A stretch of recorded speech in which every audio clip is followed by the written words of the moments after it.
Good morning to all. अपना जो topic चल रहा था solution of system of linear equations by using rank method.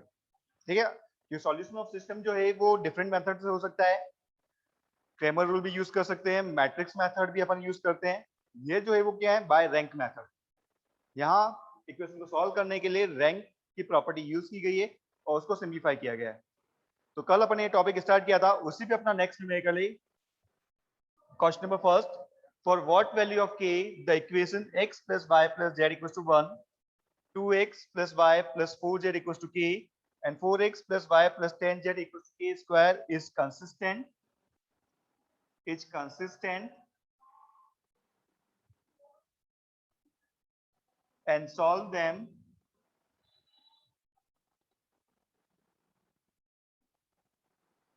for each case। ये अपना न्यूमेरिकल इक्वेशन हमें दे रखी है x plus y plus z equals to 1, 2x plus y plus 4z equals to k, 4x plus y plus 10z equals to k square। हमें सबसे पहले find out करनी है k की वैल्यू जिसके लिए सिस्टम कंसिस्टेंट होना चाहिए। और सिस्टम कंसिस्टेंट कब होगा? हमारा जो सिस्टम है लीनियर इक्वेशन का सिस्टम कंसिस्टेंट कब होगा? जब कंबाइंड मैट्रिक्स की रैंक कोएफिशिएंट मैट्रिक्स की रैंक के इक्वल होगी। सबसे पहले हमें चाहिए रैंक। तो यहां हम बनाते हैं ऑगमेंटेड मैट्रिक्स।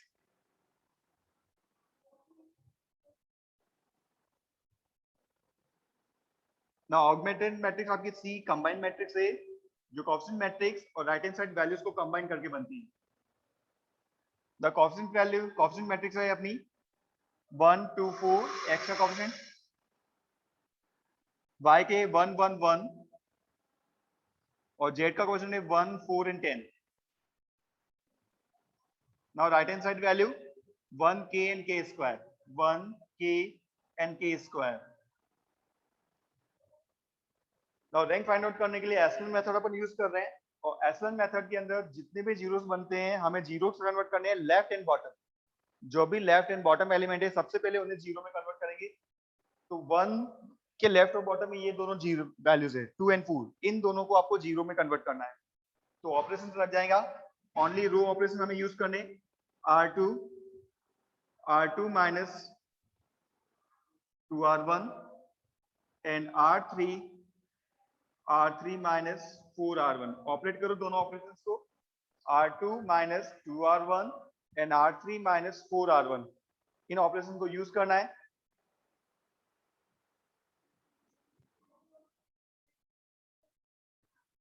तो अपनी कंबाइंड मैट्रिक्स सी जो है वो हो जाएगी,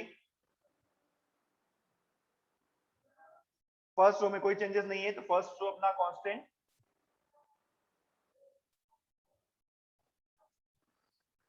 सेकंड रो पे अपना लग रहा है r2 minus 2r1, 2 minus 2 0,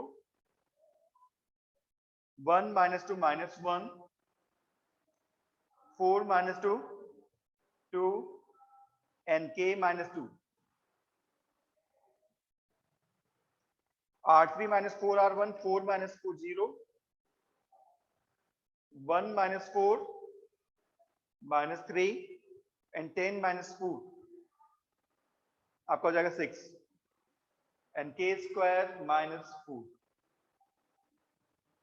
तो ये फर्स्ट स्टेप होगी। 1 के बॉटम में जितने भी एलिमेंट्स थे उसको जीरो में कन्वर्ट कर लिया। अब next left and bottom element कौन सा होगा? -3। इस -3 को जीरो कन्वर्ट करना है बाय यूजिंग सेकंड रूल -1।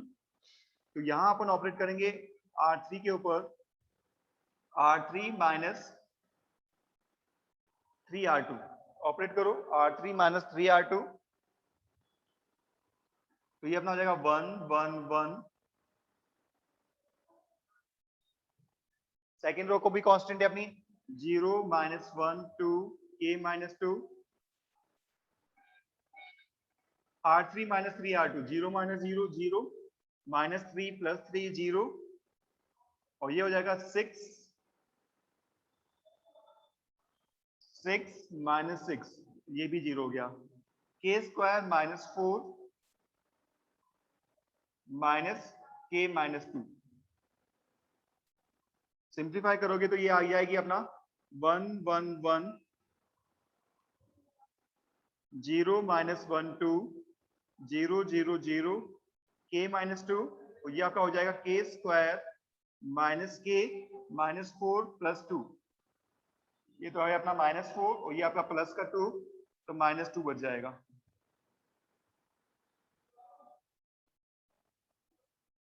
ना इससे आगे एशेलन फॉर्म कन्वर्ट करना पॉसिबल नहीं है, इससे आगे हमारा एशेलन फॉर्म कन्वर्ट करना पॉसिबल नहीं है, तो यही अपनी एशेलन फॉर्म हो जाएगी। अब हमें रैंक कैलकुलेट करनी है, पर रैंक कैलकुलेट करने से पहले हमें कंडीशन लगानी है कि जो आपका सिस्टम है वो कंसिस्टेंट होना चाहिए। अब सिस्टम कंसिस्टेंट कब होता है? राइट, यहाँ 3k माइनस 2 है, 3k माइनस 2 है, तो ये आपका हो जाएगा माइनस का 3k माइनस 4 और ये आपका हो जाएगा माइनस का प्लस का 6, तो प्लस 2 बचेगा, k square minus 3k plus 2 equal to 0। Now system consistent कब होगा? कंसिस्टेंसी की कंडीशन क्या है? रैंक ऑफ सी इक्वल आनी चाहिए रैंक ऑफ ए की। अब रैंक ऑफ ए कितने आ रही है? रैंक ऑफ ए अपना राइट हैंड साइड वैल्यूज को एलिमिनेट करने के बाद रैंक ऑफ ए आपकी 2 आ रही है। रैंक ऑफ ए कितनी आ रही है? 2। तो रैंक ऑफ ए तो 2 आ रही है, बट रैंक ऑफ सी 2 के इक्वल कब होगी? जो सी की रैंक है वो 2 के इक्वल कब पॉसिबल है? रैंक ऑफ ए तो अपनी 2 आ रही है इस कॉलम को एलिमिनेट करने के बाद, पर सी की ले जो सी है कंबाइंड मैट्रिक्स, अगर ऐसा देखा जाए तो नॉन जीरो रो 3 है, और 3 नॉन जीरो रोज है तो रैंक 3 हो जाएगी। तो सिस्टम अपना क्या हो जाएगा? इनकंसिस्टेंट, सॉल्यूशन एग्जिस्ट नहीं करेगा। बट हमें सॉल्यूशन चाहिए तो ये वाला पार्ट क्या होना चाहिए? 0। तो rank of C equals to 2 only if k square minus 3k plus 2 equals to 0।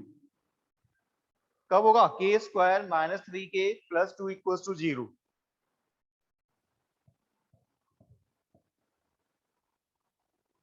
तो सिस्टम कंसिस्टेंट कब होगा? When k square minus 3k plus 2 equals to 0 होगा। इसके फैक्टर कर लेते हैं, तो k स्क्वायर माइनस 3k के दो पार्ट हो गए, minus 2k minus k plus 2 equal 0। तो k माइनस 2 और k माइनस 1 फैक्टर आ रहे हैं, k इक्वल टू 1 एंड 2। तो system is consistent, system is consistent at the value of k 1 and 2. In this case,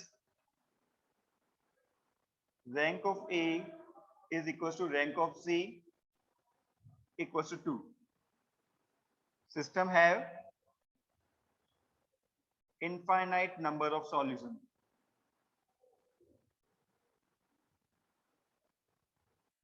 क्यों है infinite number of solution? जो rank है ये 2 वो लेस देन है 3 नंबर ऑफ वेरिएबल से। 3 क्या अपने नंबर ऑफ वेरिएबल, इसलिए सिस्टम का इनफाइनाइट सॉल्यूशन एग्जिस्ट करता है। अब न्यूमेरिकल में दे रखा था k की वैल्यू के साथ हमें हर इसका सॉल्यूशन भी फाइंड आउट करना है for each value of k।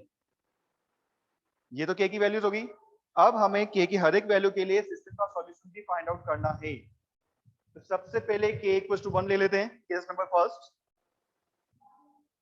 Case number first, k equals to 1। Now k equals to 1 यहां पुट करो, देन c इक्वल्स टू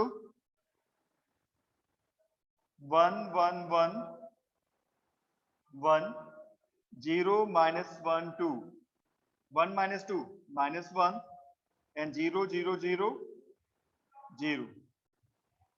तो यहां से अपनी इक्वेशन क्या बन जाएगी? अगर x इक्वल टू b की फॉर्म में देखा जाए तो ये आपका a हो गया, x वेरिएबल मैट्रिक्स है x y z, तो फर्स्ट इक्वेशन अपनी बनेगी x plus y plus z equal to 1, और सेकेंड इक्वेशन आपकी बन गई minus 5 plus 2z equal to minus 1। अब दो इक्वेशन है और 3 वेरिएबल से, तो पॉसिबल नहीं है डायरेक्टली सॉल्व करना, तो किसी भी एक वेरिएबल्स की वैल्यू हमें सपोज करनी है। Let k equals z equals to k, let z equals to k, तो अपना y हो जाएगा y equals to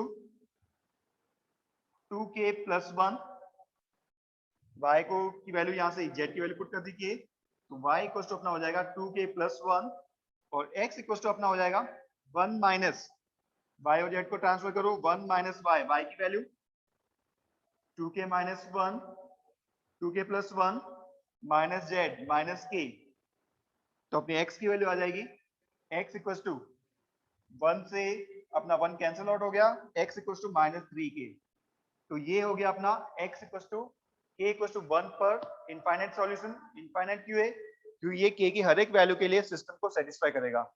now same तरीके से आपको k इक्वल्स टू 2 के लिए सॉल्व करना है, सॉल्व करो k इक्वल्स टू 2 के लिए, सेम प्रोसेस से हमें k इक्वल्स टू 2 के लिए सिंपलीफाई करना है। अब case second for k equals to 2, case second ले लो k इक्वल्स टू 2, तो अपनी कंबाइंड मैट्रिक्स इस केस में हो जाएगी 1 1 1 and 1 0 minus 1 2, k equals to 2 है तो 2 माइनस 2 अपना क्या हो गया 0 0 0 0 एंड 0, ये अपनी कंबाइंड मैट्रिक्स आ जाएगी। अब यहां से इक्वेशन बनाओ, ये किस फॉर्म में है? a x equals to b से अपन इक्वेशन जनरेट करेंगे, ये है आपकी कोऑफिशिएंट मैट्रिक्स a की वैल्यू और ये जो कॉलम है वो राइट हैंड साइड वैल्यूज दे रहा है, तो आपकी इक्वेशन आ जाएगी x plus y plus z equals to 1 minus 1 minus y plus 2z equals to 0। दो ही इक्वेशन है, 3 वेरिएबल से, तो किसी एक वेरिएबल की वैल्यू आपको सपोज करनी पड़ेगी, तो let this variable is z, z की वैल्यू अपन ने क्या ले ली k ले ली, अब z की वैल्यू k हो गई तो y की वैल्यू क्या हो जाएगी y इक्वल्स टू 2z यानी 2k, x की वैल्यू x इक्वल्स टू अपना हो जाएगा y plus z k plus 2k 3k, तो x इक्वल्स टू आ जाएगा 1 माइनस 3k, तो ये है अपना k इक्वल्स टू 2 के लिए सिस्टम का सॉल्यूशन जो k की हर एक वैल्यू के लिए सिस्टम को सेटिस्फाई करेगा, k की हर एक वैल्यू के लिए सिस्टम को सेटिस्फाई करेगा। यहाँ चाहो तो नोटेशन चेंज ले सकते हो, कंफ्यूजन नहीं हो तो, क्योंकि अपन ने k यहाँ क्वेश्चन के अंदर यूज कर रहे हैं, तो जो आर्बिट्री कांस्टेंट अपन ने लिया है वो k की जगह आप कोई न्यू अटेम्प्ट कर सकते हो, जैसे k की जगह अपन ने c ले लिया तो z इक्वल c हो जाएगा, ये y इक्वल टू 2c रह जाएगा और x की वैल्यू हो जाएगी 1 माइनस 3c। ठीक है, कांस्टेंट चेंज कर लेना क्योंकि अपन k जो है वो न्यूमेरिकल में ऑलरेडी यूज हो चुका है, तो जो अपन कांस्टेंट सपोज करेंगे सॉल्यूशन के लिए उसको थोड़ा सा डिफरेंट ले लेना k की जगह। ठीक है, तो k की जगह अपन ने c लिया है यहाँ पर, इसको सही कर लेना। तो हमेशा याद रखना अगर जो कांस्टेंट अपना न्यूमेरिकल में यूज हुआ है उसी कांस्टेंट को अपन वापस से सॉल्यूशन में यूज नहीं कर सकते, ये मैथमेटिकल का कॉन्सेप्ट हमेशा याद रखना, सेम कांस्टेंट वापस आपको यूज नहीं करना है। क्वेश्चन नंबर सेकंड है अपना, क्वेश्चन नंबर सेकंड है अपना, for what value of lambda and mu does the system of equation, equation अपन को दे रखी है 2x + 3y + 5z = 9, 7x + 3y - 2z = 8, 2x + 3y + λz = μ, ये अपनी 3 इक्वेशन है। Lambda and mu unknown constant दे रखे यहाँ पर, has no solution, unique solution और इनफाइनाइट नंबर ऑफ सॉल्यूशन। हमें लैम्डा और म्यू के लिए सिस्टम वो कंडीशंस फाइंड आउट करनी है जिसके लिए given system no solution, unique solution और क्या दे दे इनफाइनाइट नंबर ऑफ सॉल्यूशन। तो सबसे पहले तो हम ऑगमेंटेड मैट्रिक्स निकाल लेते हैं, तो यहाँ पे अपनी ऑगमेंटेड मैट्रिक्स क्या हो जाएगी, ऑगमेंटेड मैट्रिक्स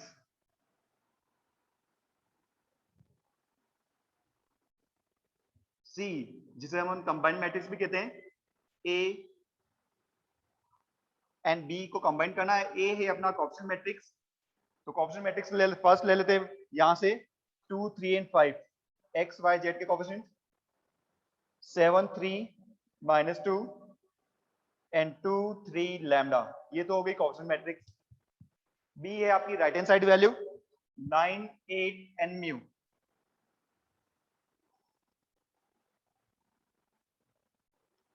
अब रैंक फाइंड आउट करनी है बाय यूजिंग एशेलन फॉर्म। तो जो भी जीरो आपको कन्वर्ट करना है वो लेफ्ट एंड बॉटम, सीधा सा तरीका है एशेलन फॉर्म का। First row first entry bottom zero, second row second entry bottom zero, और भी ज्यादा रो है तो third row third entry bottom zero. Directly echelon form बन जाएगी, कोई भी कंफ्यूजन नहीं होगा। तो यहाँ पे सबसे पहले मुझे 7 और 2 को जीरो बनाना है, तो R2 2R2 minus 7R1 and R3 minus R2, R3 minus R2। Apply करो ऑपरेशंस। फर्स्ट रो में कोई चेंजेस नहीं है, 2 3 5 and 9। Second row 7 3 minus 2 and 8 दे रखा है, माइनस करो 2R2 minus 7R1, 14 minus 14 0। ये अपना हो जाएगा 2 into 3 6, 6 minus 21 माइनस का 15 और minus 4 minus 35 minus 39, 16 minus 56, sorry 16 minus 63, ये आपको हो जाएगा माइनस का 47, 16 minus 63। R3 minus R2, 2 minus 2 0, 3 minus 3 0, lambda minus 5 and mu minus 9, lambda minus 5 and mu minus 9।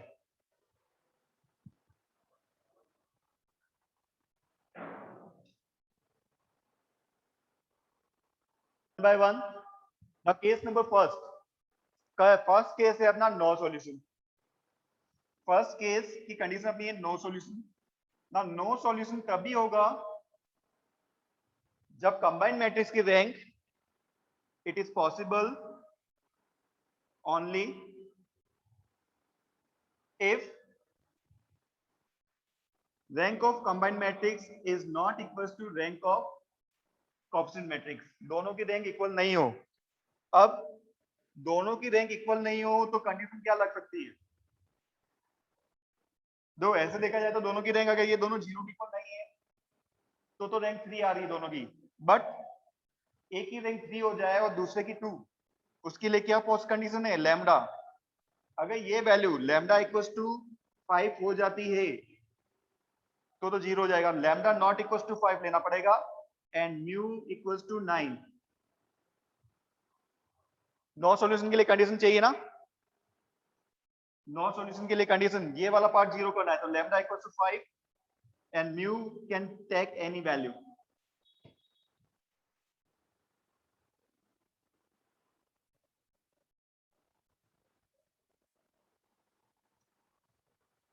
चलेगा क्या या नहीं?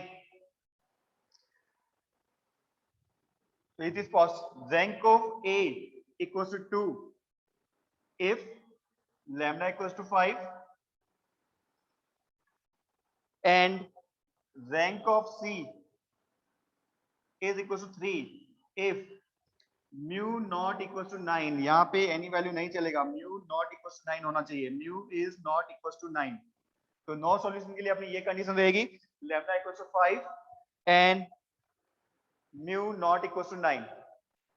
तो ये अपना हो गया नो सॉल्यूशन। ठीक है, it is possible only if rank of C equals to rank of A. ठीक है, और रैंक ऑफ 2 कब होगा? जब लैम्डा इक्वल्स टू 9 5 है। और रैंक ऑफ सी 3 कब होगी?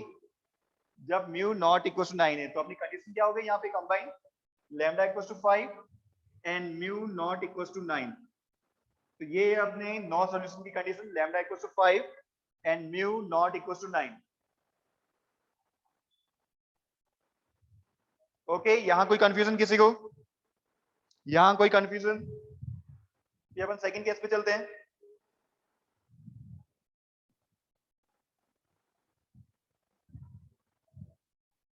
सेकंड केस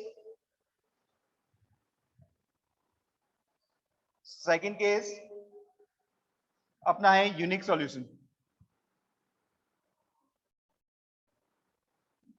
और यूनिक सॉल्यूशन के लिए कंडीशन क्या रहेगी, rank of A equals to rank of C equals to 3 number of variable, number of variable. और ये तभी पॉसिबल है जब म्यू नॉट इक्वल्स टू 5 हो, लैम्डा नॉट इक्वल्स टू 5 होना चाहिए। और क्या इस पे म्यू की वैल्यू का कोई इफेक्ट पड़ेगा? अगर लैम्डा नॉट इक्वल्स टू 5 है तो म्यू की वैल्यूज पे कोई इफेक्ट पड़ेगा क्या? म्यू की वैल्यू को कोई करस्पॉन्डिंग एग्जैक्ट वैल्यू हो सकती है या कोई भी वैल्यू हो सकती है, तो mu can take any value.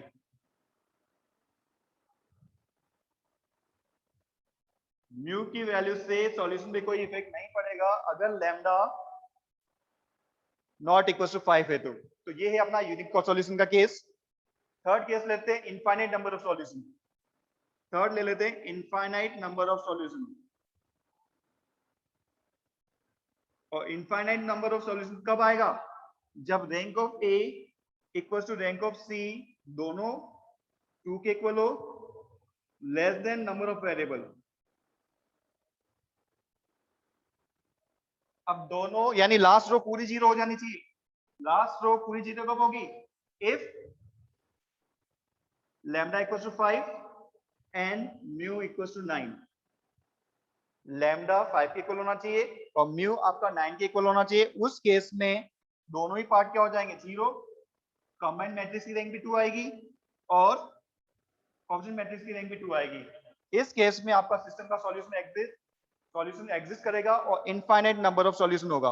Lambda equals to 5 and mu equals to 9। तो ये थे आज के अपने न्यूमेरिकल। दोनों ही इंपॉर्टेंट न्यूमेरिकल्स है और दोनों एग्जाम्स में बहुत सी बार पूछे गए हैं।